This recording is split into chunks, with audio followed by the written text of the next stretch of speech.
மாண்புமிகு பேரவைத் தலைவர் அவர்களே,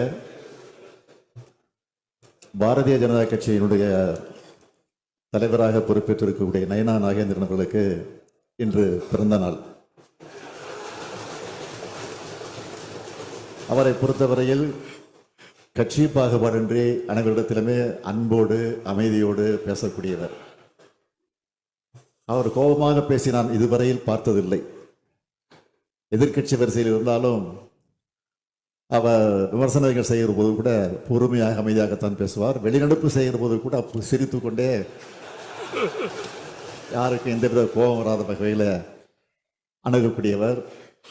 அப்படிப்பட்ட ஒரு சிறந்த அரசியல்வாதியாக விளங்கி கொண்டிருக்கக்கூடியவர் 64 முடிந்து 65வது வயதில் அடியெடுத்து வைத்திருக்கிறார். அவருக்கு என்னுடைய சார்பில், அதே போல திராவிட முன்னேற்ற கழகத்தினுடைய சட்டமன்ற உறுப்பினர் சார்பிலே, அமைச்சர்கள் சார்பிலே என்னுடைய வாழ்த்துக்களை தெரிவித்துக் கொள்கிறேன்.